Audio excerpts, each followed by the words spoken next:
Christ, et ça me fait plaisir de vous connaître si nombreux. Partout où vous êtes, je vous salue, bien-aimés dans le Seigneur. Sentez-vous encore une fois aimés, encore une fois accueillis, pour qu'ensemble nous puissions parler de la parole de Dieu, et ceci dans très peu de minutes. Alors, nous allons lire aujourd'hui dans l'Évangile selon saint Marc, et nous lisons le chapitre 4, le verset 26 jusqu'au verset 29.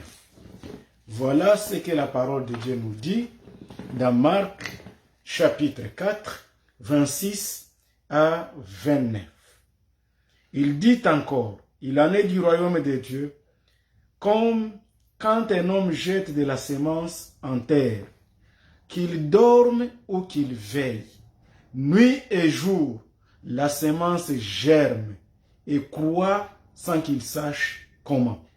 La terre produit d'elle-même d'abord l'herbe, puis l'épi, puis les grains, tout formé dans l'épi. Et dès que le fruit est mûr, on y met la faucille, car la moisson est là. Amen. Alléluia. Mes frères et sœurs, ça fait longtemps, on ne s'est pas vu, on ne s'est pas parlé, mais voilà encore que le Seigneur nous donne cette occasion, cette opportunité, cette grâce. Alors je vous salue tous et je vous aime. Et vous avez le droit de pouvoir partager la vidéo. Et ceux qui veulent, vous pouvez aussi également souscrire. C'est une bonne chose pour que la vidéo aussi puisse être vue par beaucoup de gens. Et ça sera une manière de vous autres aussi de pouvoir partager ou, je veux dire, de pouvoir propager la bonne nouvelle avec moi. Alors, le texte que nous venons de lire, c'est un texte que nous tirons dans l'évangile selon saint Matthieu. L'évangile selon saint Matthieu, c'est un évangile qui a été écrit pour que nous puissions tous comprendre que Jésus-Christ, qui était déjà présenté dans l'évangile selon Matthieu comme étant le fils de David, comme étant le Messie dont on parlait. Alors, en Marc, Jésus-Christ, on vient le présenter ici également sous un autre statut, pas comme il a été présenté chez Luc comme le fils de l'homme, ou chez Jésus, ou chez les autres gens, il a été présenté comme le fils de Dieu, et comme Dieu lui-même d'ailleurs, mais ici, nous le voyons où on les présente effectivement. Ici, Marc veut présenter Jésus comme fils de Dieu.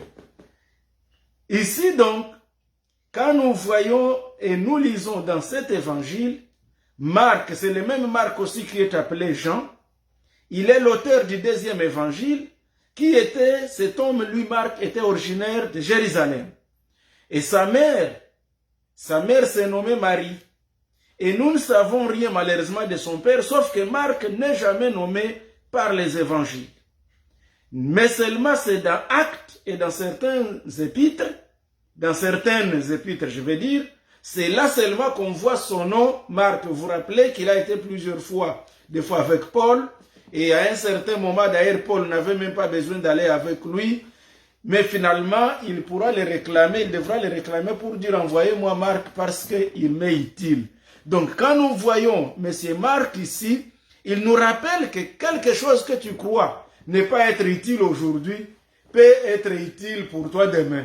Donc, ça signifie que ce qui n'est pas utile pour toi aujourd'hui, ne le jette pas, ne l'abandonne pas. Ça peut être un ami que tu penses qu'il n'est pas utile pour toi, ne t'en fais pas. Il faut pas, bien aimé dans le Seigneur, rompre les relations parce que tu ne sais pas qui te sera utile demain ou après-demain. Donc, ceci donc, il est arrivé un moment où Marc, qui accompagnait toujours son cousin Barnabas, et Paul avait dit, je ne vais pas, il avait dit à Barnabas que non, moi je ne vais pas aller avec Marc. Mais finalement, Paul, a un jour, parce qu'il l'ignorait, c'était dans Acte 13, mais il a fini par pouvoir le chercher. Par la suite, Paul l'ayant conduit, Barnabas l'a pris avec lui à Chypre. Donc Barnabas avait pris Marc à Chypre, et lui, il est parti avec lui, Et cependant, Marc est revenu aux côtés de Paul. Et ça, nous voyons dans Actes chapitre 4, verset 10, et même dans Philémon 24. Et ceci, c'était dans les dernières années de la vie de l'apôtre, qui le fit appeler paix avant son exécution. Et ça, nous voyons dans 2 Timothée chapitre 4, verset 11. Donc, Pierre, parlant de Marc, il dit, il l'appelle mon fils. Dans 1 Pierre chapitre 5, verset 13. Donc, en fait, l'évangile selon Marc rapporte les témoignages de Pierre sur Christ. Donc, c'est du moins l'opinion qui prévaut depuis même les débuts de l'Église.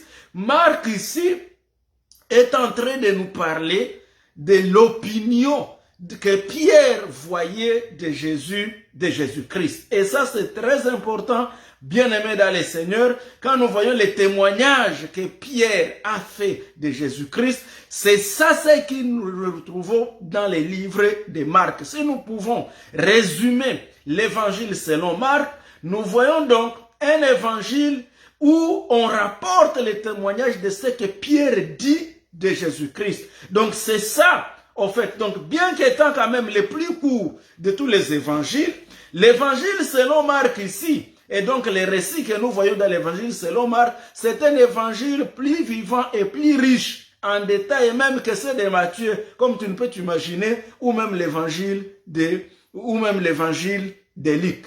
Donc c'est un évangile apparemment court parce qu'il n'a que 16 chapitres, mais quand on lit ça en profondeur, il est tellement profond, il est tellement plein de détails, et d'ailleurs, on a l'impression que c'est l'évangile qui a été écrit, le plus ancien de tous ces autres évangiles-là, et que c'est sur lui que même d'autres aussi se sont référés. Donc, il a été même à la base de ceux qui ont écrit les autres évangiles.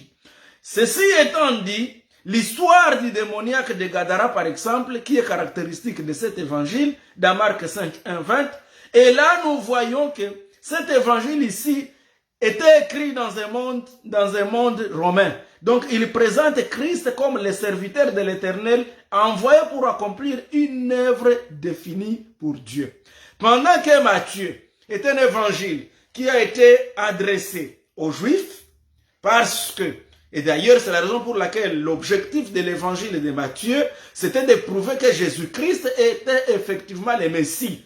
Alors, l'évangile de Marc, lui, comme il a été écrit dans un monde romain, donc le monde des païens, il a comme objectif principal de prouver que Jésus-Christ est effectivement le Seigneur. Et quand il le présente comme le Seigneur, et ça nous fait ça nous bénit parce que ça prouve aussi qu'étant Seigneur, il n'est pas seulement Seigneur pour les Juifs, il est Seigneur aussi pour les nations, il est Seigneur pour nous tous. C'est pourquoi, quand nous venons de lire dans Marc, chapitre 4, verset 26 à 29, là nous voyons un texte où Jésus parle du royaume. Et lorsqu'il parle du royaume de Dieu, il parle de la sémence. Et cette sémence ici, elle n'est même pas seulement semée donc dans un seul millier, donc elle doit être semée dans tous les milliers. Ce n'est pas comme la sémence qui était sémée seulement chez les Juifs. Ce n'est pas comme la parole qui était prêchée seulement pour les Juifs, ou la parole qui était prêchée tout simplement pour prouver que Jésus est Dieu, comme ce que nous voyons dans Jean. Mais ici, nous voyons une sémence, nous voyons une parole qui doit être sémée dans toutes les nations, qui doit être sémée devant tout le monde et à tout le monde, donc sur toutes sortes de sortes. D'ailleurs, c'est dans Marc, chapitre 4 ici, le verset précédent, où Jésus nous parlait également même de cette sémence-là. Il dit que cette sémence a connu plusieurs terrains. Et une première graine était tombée sur un sol qui était dans la rue. Et dans la rue, les oiseaux du ciel ont picoré cette graine-là. Et donc, vous comprenez que la graine est morte et n'a rien produit parce qu'elle n'a même pas trouvé le sol. Et une seconde graine, Jésus dit, qu'un semeur qui allait s'aimer, elle est tombée dans les milieux rocailleux, sur les rocs. Cette graine-là, le soleil l'a battue et là, il ne pouvait pas. Il a été brûlé par le soleil et ne pouvait pas grandir. Il s'agit également de la parole de Dieu. Quand vous la semez, vous la parlez, vous la donnez dans un milieu où les gens ne reçoivent rien de la parole de Dieu. Ils ne veulent rien entendre. Et là, c'est presque comme si ça ne servait à rien. Et la Bible ajoute qu'une autre graine, elle est tombée dans un sol, mais malheureusement, ce sol-là avait également des épines. Et ça fait que lorsque la graine a voulu croître, les épines l'ont gênée. À telle enseigne que la graine voulant sortir, elle s'est trouvée très coincée jusqu'à ce que la plantule n'a rien produit parce qu'elle a fini par se terminer. Et Jésus explique, il dit qu'il s'agit de personnes qui reçoivent la parole de Dieu, mais à cause des soucis de ce monde, à cause des persécutions de ce monde, à cause des problèmes, à cause des difficultés, ils n'arrivent pas à la vraie croissance. Effectivement, mon sujet d'aujourd'hui s'intitule la croissance.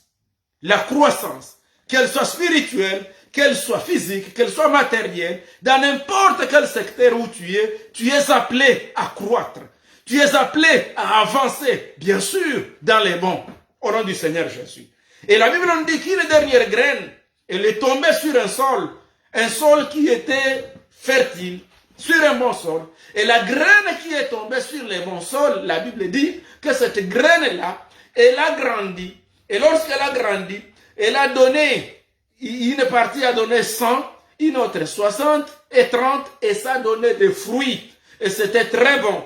Alors quand Jésus avance, ici nous sommes au chapitre 4, verset 26 de Marc, maintenant Jésus avançant, il ajoute, il dit, parce que Jésus s'est battu pour qu'il puisse arriver à nous faire comprendre le royaume de Dieu.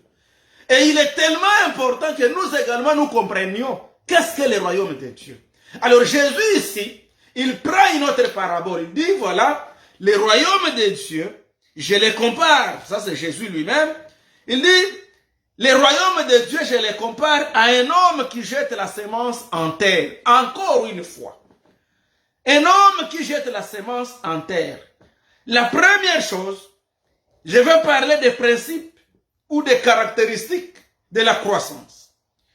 La première caractéristique de la croissance spirituelle, elle implique la parole de Dieu. Donc la semence ici, la semence en terre, c'est la parole de Dieu. Donc quand nous disons la parole de Dieu, quand nous prêchons la parole de Dieu, bien aimé, peu importe que les gens écoutent ou qu'ils n'écoutent pas, il ne faut pas faire de préjugés sur des gens pour dire ceux-ci ne peuvent jamais changer ou ceux-ci ne peuvent pas entendre. Toi, parle seulement de la chose de Dieu, de la parole de Dieu. Car la parole de Dieu, ce n'est pas ta parole. Comme nous l'appelons déjà la parole de Dieu, Dieu lui-même doit s'occuper de cette parole pour que cette semence-là puisse arriver là où elle doit grandir. Rappelons-nous d'ailleurs, je vais d'ailleurs vous parler même d'un deuxième principe, parce qu'ici, quand nous sommes au verset 26, la Bible nous dit, et le royaume est comparable à un homme qui jette de la semence en terre. Donc la semence, c'est la parole de Dieu. Donc, la croissance sous-entend d'abord une semence. Tu ne peux pas t'attendre à la croissance quand il n'y a pas de semence. Si nous pouvons, si une maman peut s'attendre à avoir un enfant, c'est lorsqu'elle reconnaît qu'elle a d'abord une grossesse. Quand il n'y a pas de grossesse, tu ne peux pas t'attendre à un enfant. Donc c'est d'abord la semence dont on a besoin. Que ce soit dans un champ de maïs, un champ de manioc, un champ de haricots, un champ d'arachide, peu importe. Sache et mets ça à l'esprit que tout ce que tu as d'abord, ce dont tu as besoin d'abord, c'est d'abord trouver un champ et de deux, se trouver la semence. La semence est très très importante. Dans tout ce que nous faisons, tu as besoin d'abord de la semence. Et quand vous avez la semence, vous, votre travail, c'est de s'aimer. Ici, quand nous parlons de la croissance, nous voyons qu'il y a donc le rôle de Dieu et le rôle de l'humain. Il y a ta part, et il y a ma part, et il y a la part de Dieu. Quelle est ma part dans tout ça? C'est de te parler de la parole de Dieu. Quelle est ta part dans tout ça? C'est aussi s'aimer cette parole dans les sols. Et si, dans un bon sol. Pas n'importe quel sol, dans un très bon sol. Alors, la deuxième caractéristique de la croissance, c'est que la croissance implique l'étang de Dieu. Ça, c'est le verset 27.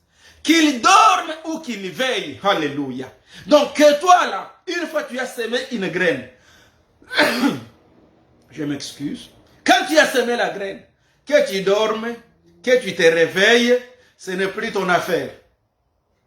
Et c'est très important, bien aimé.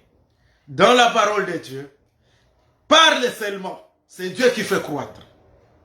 Le deuxième principe, la croissance, est surtout spirituelle. Elle implique l'étang de Dieu. Le verset 27a nous dit qu'il dorme ou qu'il veille, nuit et jour. Les temps, nuit et jour, ça sous-entend la notion du temps. Et comprenez que toute chose se fait en fonction du temps. Il faut bien choisir les saisons. On ne sème pas à n'importe quelle saison. Il existe pour les agriculteurs ce qu'ils appellent des saisons culturelles. Donc il faut bien choisir la saison. Quand vous choisissez bien la saison où vous allez semer vos graines, bien aimés, avec l'étang de Dieu, ça va croître. Le troisième principe de la croissance spirituelle, ça implique la puissance de Dieu. Au verset 27b, la Bible dit, la semence germe et croît sans qu'il sache comment. Donc, il y a un principe de croissance à l'intérieur. Donc, quand tu prends les haricots, tu les mets dans les sols. Ce n'est pas à toi de savoir comment ça va fonctionner. La graine est là. Elle a en elle le pouvoir de germer. Et la parole de Dieu que nous sémons, elle a en elle-même le pouvoir de germer dans les cœurs des gens. Le pouvoir de changer nos vies. La parole de Dieu, elle a seulement en elle-même le pouvoir de faire les miracles. Donc, ce qui nous importe, nous, notre devoir, parle seulement de la parole de Dieu aux gens. Tu trouves un malade, ce n'est pas ton problème de le guérir. Parce que toi, tu ne peux guérir personne. Mais au moins, si tu parles à la personne, mon frère, ma soeur, fais confiance en Dieu. Crois en Dieu. Car il est écrit que par les meurtrissures de Jésus, nous sommes guéris. Quand nous transmettons cette parole, que c'est par les meurtrissures de Jésus que nous sommes guéris. Et nous prions pour les malades. Nous imposons nos mains sur les malades sans forcer quoi que ce soit. Juste imposer les mains. Ou juste vous prier au nom de Jésus-Christ. Croyant que Dieu est capable d'agir. Gloire à Dieu. La parole que tu as dite, elle a le pouvoir en elle-même. Elle a la puissance en elle-même de toucher la maladie et de guérir la personne qui est malade. C'est pourquoi la Bible dit que les semeurs jettent la semence. Que tu dormes, que tu veilles ou pas, nuit et jour, la semence germe et croît d'elle-même. La parole de Dieu elle-même change nos vies. Ce ne sont pas les prédicateurs qui nous ont changés. Ce ne sont pas les hommes de Dieu qui nous ont changés. C'est la parole de Dieu qui nous a changés. Que nous avons entendu, bien sûr, des bouches des serviteurs. Alléluia. En outre, bien-aimés dans le Seigneur, une quatrième caractéristique de la parole de Dieu. Et nous sommes encore en Matthieu chapitre, en Marc plutôt chapitre 4. Quand nous allons au verset 28, la terre produit d'elle-même. La terre produit d'elle-même. La parole aussi produit d'elle-même. La semence produit d'elle-même. Alléluia. Gloire au Seigneur Jésus. Bien-aimés, nous sommes au dernier temps. Nous vivons les temps de la fin. Saisissons cette opportunité pour s'aimer la parole de Dieu. Nous sommes des chrétiens. Nous sommes des chrétiennes. Parlons de Jésus-Christ aux autres. Ça ne sert à rien seulement de parler de la politique Elle ne nous aide pas. Ça ne sert à rien de parler de tes problèmes, de parler de ta misère, de parler de ta souffrance, de parler de tes richesses. Ça ne sert à rien de nous parler de combien d'autos tu as acheté. Ça ne sert à rien de nous parler de tes maisons, ni de ce que tu es. Parle aux hommes de la parole de Dieu. Car si tu parles aux hommes de la parole de Dieu, la parole de Dieu, comme d'elle-même, est dans la terre, elle va produire. Et quand elle produit, c'est alors que la gloire reviendra à Dieu. La caractéristique suivante, la quatrième, la croissance spirituelle implique les processus de Dieu. Nous lisons Marc 4, 28, verset B. D'abord l'herbe, puis l'épi, puis les grains, tout formé dans... Le mot là, puis, donc d'abord et puis, ça signifie un processus. Donc, quelqu'un à qui tu as parlé de Jésus aujourd'hui n'est pas dans l'obligation aujourd'hui même de devenir parfait, ni de devenir saint, non. Il nous arrive des fois, tu as parlé de Jésus à quelqu'un et tu lui as montré qu'il n'est pas bon de continuer, par exemple, à fumer la cigarette, qu'il n'est pas bon de continuer dans l'alcool, qu'il n'est pas bon de continuer dans la prostitution, qu'il n'est pas bon de continuer dans la fête, qu'il n'est pas dans la volonté de Dieu. Et aujourd'hui, quand tu as semé la parole, ou tu as prêché la parole, mais demain tu trouves la personne encore qui est tombée, et toi ça te décourage. Ne nous décourageons pas. Un enfant bien-aimé dans le Seigneur, qui commence aujourd'hui à balbutier, l'enfant quand il est né, il passe par des étapes. C'est un processus. La croissance spirituelle, d'ailleurs c'est pourquoi ça s'appelle croissance. Je ne parle pas de la maturité ou de la perfection spirituelle. Je parle de la croissance spirituelle. La croissance implique un processus. Donc il y a une période où vous semez la graine. Il y a un autre temps qui vient où la graine commence à germer. Et un autre temps qui arrive où la graine commence à grandir, où ça donne la tige. La tige va commencer à donner les feuilles. Après les feuilles, il y aura des fruits. Il y aura d'abord des fleurs et des fruits après, jusqu'à la saison même de la moisson. Donc, c'est un processus.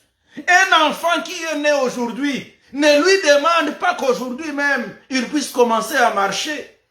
Qu'aujourd'hui même, il se tienne debout.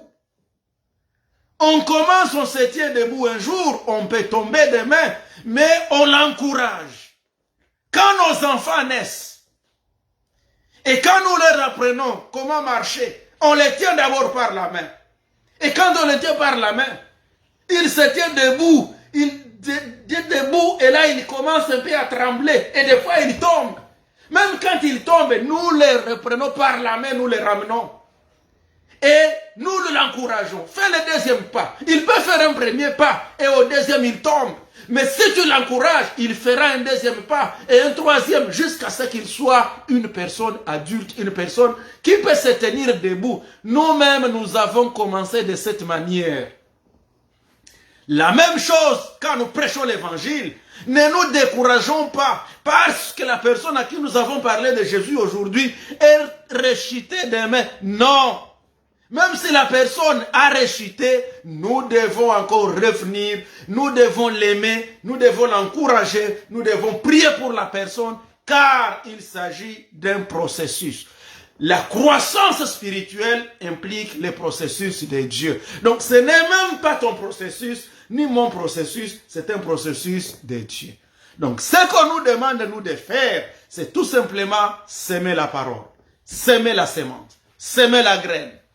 Tu sèmes la graine. Et le dernier principe de la croissance spirituelle, ou la dernière caractéristique, c'est que la croissance spirituelle implique la moisson de Dieu. Au verset 29, et dès que le fruit est mûr, gloire à Dieu. Tu vois un peu, on a commencé. un court verset, une petite péricope de 4 versets, 26, 27, 28, 29. Mais cette petite péricope, elle commence par nous parler de jeter la semence. Après avoir jeté, vous partez dormir.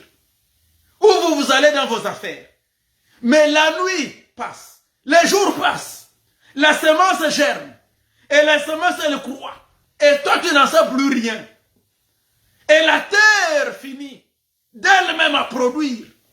D'abord l'herbe, c'est ça le processus, puis l'épi, puis les grains tout formés, et le dernier principe, c'est que la moisson de Dieu, les jours de la moisson arrivent, c'est un principe.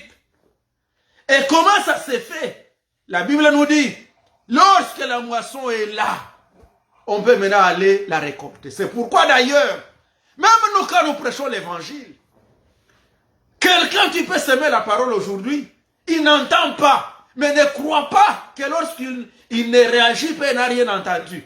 La parole de Dieu, nous l'appelons parole de Dieu. Comme ce que j'ai dit aujourd'hui, si Dieu veut que ces messages retentissent dans tes oreilles, même si tu bouches les oreilles, même si tu ne veux pas, la nuit il peut te parler, dans les songes il peut te dire, rappelle-toi que pasteur Moani t'a rappelé que nous devons semer la parole. Ceci nous interpelle donc à comprendre les principes de la croissance spirituelle sont tels que, premièrement, nous mettons à l'esprit que nous avons un terrain. Et le sol ou le terrain, c'est le monde. Et quand nous sommes à Marc, ça nous rappelle que nous semons la semence partout au monde. Peu importe la race, peu importe le niveau d'études, peu importe le niveau financier, le niveau social, la semence qui est la parole de Dieu doit être prêchée à toutes les nations sans discrimination. Et nous savons, et Jésus lui-même a dit, et cette bonne nouvelle sera prêchée dans toutes les nations. C'est alors que la fin viendra. Nous sommes donc invités, bien-aimés dans le Seigneur, à prêcher la parole. Et quand nous semons la parole, ne nous décourageons pas. Ce n'est pas à toi de faire croître la graine. C'est à Dieu. C'est un principe divin. Il y a différents sols. Tu peux prêcher la parole et pourtant c'était peut-être dans la rue. La graine est partie, elle a été mangée par les oiseaux. Le diable a détruit. Ça peut être dans les épines. Tu parles à quelqu'un mais il a trop de problèmes. Mais je vais vous dire, bien aimé, vous qui m'entendez, si vous avez des problèmes, les lieux où il faut se réfugier quand on a des problèmes, c'est à l'église.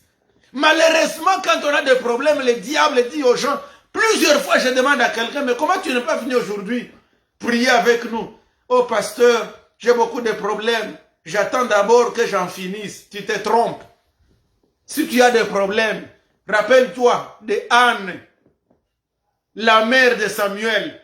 Quand elle avait des problèmes, elle est allée où? Elle s'est réfugiée dans les temples. Et quand elle est arrivée dans les temples, tellement qu'elle avait des problèmes, elle ne savait même pas parler.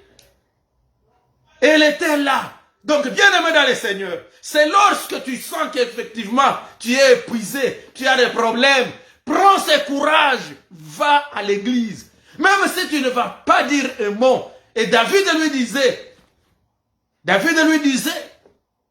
j'ai la joie. Quand on me dit, allons dans la maison de l'Éternel, ne fût-ce que pour contempler sa splendeur, contempler la gloire de Dieu. Donc, va seulement à l'église. Va seulement à l'église, assis-toi là-bas. Reste là, contemple la splendeur de Dieu. Commence seulement, même à murmurer, à parler. Avec les lèvres, Dieu qui voit dans les secrets et qui sonde les cœurs et les reins, il te visitera, mon frère, ma soeur. Donc nous, semons la parole. Quel que soit les terrains, même dans les terrains épineux. Ceux qui ont des soucis, des problèmes, parlons-leur de Jésus. Jésus est la solution à leurs problèmes. Ce n'est pas moi, ce n'est pas toi. Car le principe de la croissance de la parole de Dieu, c'est que quand nous semons la parole, que nous dormions, que nous nous réveillons, la terre d'elle-même produit et la parole elle-même a la puissance en elle-même de faire croître la graine, de faire croître la semence. Et comme c'est la parole de Dieu, Dieu la fera croître. Que Dieu vous bénisse. Et quand le jour de la moisson arrivera, c'est alors que vous verrez un monsieur qui se dit, aujourd'hui je suis venu recevoir Jésus comme Seigneur et Sauveur. Alors, quand quelqu'un arrive et qu'il se décide de devenir membre de votre église, attention, ne croyez pas que vous êtes les seuls. Parce qu'il y a aujourd'hui beaucoup de gens qui se tapent les poitrines. Moi, je suis le père spirituel de tel. Je suis le père spirituel de tel. C'est moi qui t'ai sorti de telle et de telle affaire. J'étais sorti dans l'alcoolisme. J'étais sorti. Non, mon frère, repentons-nous. Tu n'as rien fait. Tu ne sais pas qui avait semé la première graine.